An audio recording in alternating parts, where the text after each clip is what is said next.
Mary Poppins Returns. The film opens in London during a time that is being called a great slump. A lamplighter named Jack, Lin-Manuel Miranda, rides his bike around town, singing about the city's beauties despite the depression underneath the lovely London sky.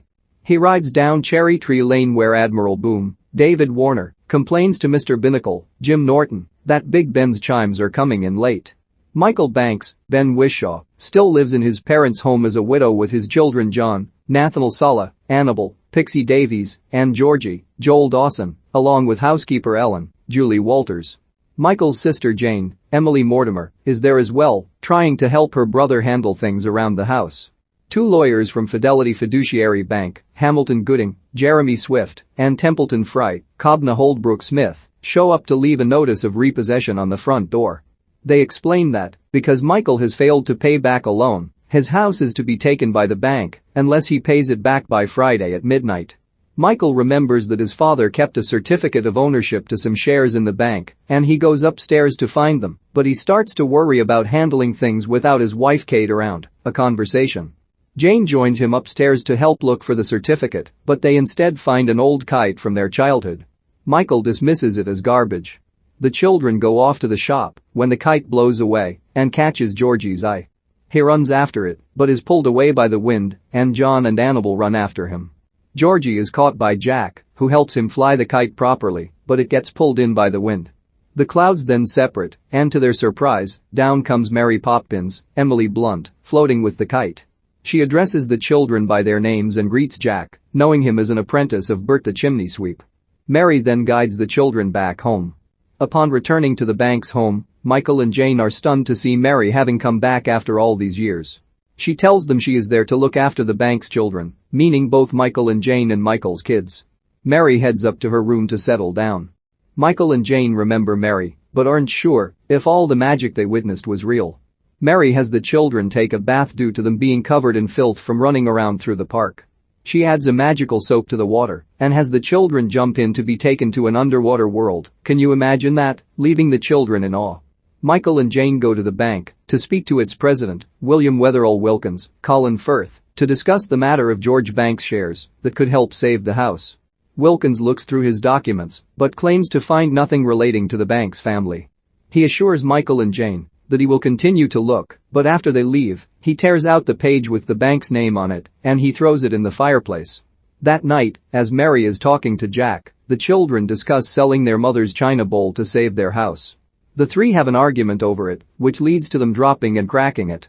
Mary picks it up and shows the children that the man drawn on the bowl is talking to them because they damaged his carriage. Mary spins the bowl and transports herself, Jack, and the children into the animated world of the bowl. They meet the coachman Seamus, Chris O'Dowd, who is a dog, and his horse Clyde, Marc Addy. After fixing the carriage, Mary, Jack, and the kids join Seamus on a carriage ride as they head to a new destination, Royal Doulton Music Hall. The group arrives at the music hall, where Mary and Jack put on a performance with the other animal characters. A cover is not the book. Georgie gets distracted by something outside, and he sees a wolf, a badger, and a fox, all representing Wilkins, Gooding, and Fry, taking the family's possessions away. They kidnap Georgie, prompting John and Annabel to go save him. The kids chase the villains through the bowl until they reach the edge. The wolf cracks the bowl and causes the children to fly over the edge of the bowl. Georgie wakes up as he was supposedly having a nightmare. Mary comforts him and his siblings as they miss their mother, the place where lost things go, assuring them that she lives on in their hearts. The next day, Mary and Jack take the children to get the bowl fixed. They go to a shop owned by Mary's eccentric cousin Topsy, Meryl Streep. Mary forgot that they arrived on a second Wednesday, which means things go literally upside down for Topsy. With Mary's help, Topsy and the children are able to see things from a new perspective, turning turtle. Topsy agrees to fix the bowl, but she tells the children it's not worth much and that their mother calling it priceless probably just meant that it was worth much to her. After leaving the shop, the group runs into Jane on the street as she is helping organize a rally for labor workers. Jack escorts her since he's had a crush on her since they were children. Mary and the children go to the bank to find Michael, but the children head on up to Wilkins' office, where they overhear him plotting to take not only their house, but the homes of other people in London as well. They burst into his office and threaten to expose him to their father, and they run down to the lobby. When they find Michael, Wilkins denies anything about a plan to take the house, leaving Michael angry at the kids for nearly getting him in trouble. Mary and Jack walk the children back home as they run into Jack's lamp-lighting buddies, who help guide them home, trip a little light fantastic, while also showing them how to speak their lingo. When they get home, Michael appears distressed amid his worries for losing the house. The children try to cheer him up and echo Mary's words to him regarding their mother. The next night, the family has packed all their belongings and are preparing to head out. The neighbors gather around to say goodbye. Georgie then brings out the kite, and Michael takes a look to see that it's been patched up with a drawing he made of his wife and kids. When he looks closer, he sees that the drawing was made on the certificate that he had been looking for. They see that they have 7 minutes to midnight, which means they won't make it before the deadline, so Mary, Jack, and the lamplighters gather to turn back time for the Banks family. Michael and Jane rush to the bank, while the lamplighters gather around Big Ben and try to get Jack up to the top to reach turn back the hands. He gets inside and dims the lights, so nobody can see what they are doing. Meanwhile, Wilkins is with Gooding and Fry as he waits for midnight to claim the Banks home. Mary floats up to the clock just before it strikes midnight, and she turns it back 5 minutes. Thinking the time is wrong, Wilkins continues to wait as Michael and Jane try to get his attention with the kite. The wind blows it inside his office, and Fry, being the only good one in the bank, lets them into the building. The children join them as they try to put the pieces together, but they are missing the piece with the signatures, which Georgie threw out. Feeling they have lost, Michael hits back at Wilkins and says he can take the house because he still has his family. Just then, Wilkins' uncle, Mr. Dawes Jr. Dick Van Dyke, comes back from his travels and criticizes his nephew for his dirty deeds against the people of London. Dawes comes back to take over, and he fires Wilkins. Dawes tells Michael that he knew his father and agreed that he made some good investments, so the shares will be enough to pay off the loan, and the family can keep their house. The following day, the family goes out to the park. They encounter a woman selling balloons, Angela Lansbury, who tells the family to pick the right balloon. Michael admits that he hasn't held a balloon since he was a child, and the balloon lady tells him that he's forgotten what it's like to be a child. He grabs one, and it sends him floating in the air. The children follow suit, along with the other park patrons, plus Jane and Jack. Wilkins attempts to join, but he grabs the wrong balloon, and it falls to the floor.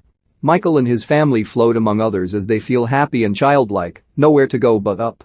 As the family returns home, a gust of wind opens the front door. Mary senses this and feels it is time to go. Michael and Jane realize this, and they quietly thank Mary for everything that she has done. Jack rides his bike around town again, and Mary floats up to the skies on her umbrella, taking one last look behind her and smiling.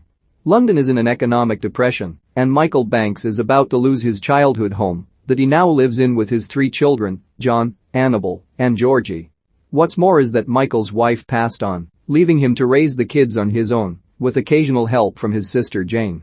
This summons magical nanny Mary Poppins back to London to help the family, along with a lamplighter named Jack. Michael knows that his and Jane's father kept a certificate of ownership to shares in the bank that would help pay off the loan that can save his house. However, the bank's greedy president, William Wetherall Wilkins, is planning to take Michael's house, as well as other people's houses. Through Mary's magic and some help from Jack and his fellow lamplighters, the children are able to find a new perspective on things, as well as accept that their mother is alive in their hearts. Michael finds the certificate in pieces used to patch up an old kite. He and Jane rush to the bank before the deadline while Mary, Jack, and the lamplighters try to buy them time by literally turning it back. They find that they don't have all the pieces to the certificate, but thankfully they are saved when Wilkins' uncle, Mr. Dawes Jr., arrives and backs Michael and his family, and then fires Wilkins. Dawes tells Michael that his father had enough money saved, that it's more than enough to save the house. After regaining the same sense of childlike wonder he once had, Michael and Jane realize that Mary Poppins must once again leave, but they thank her quietly for all that she did for them.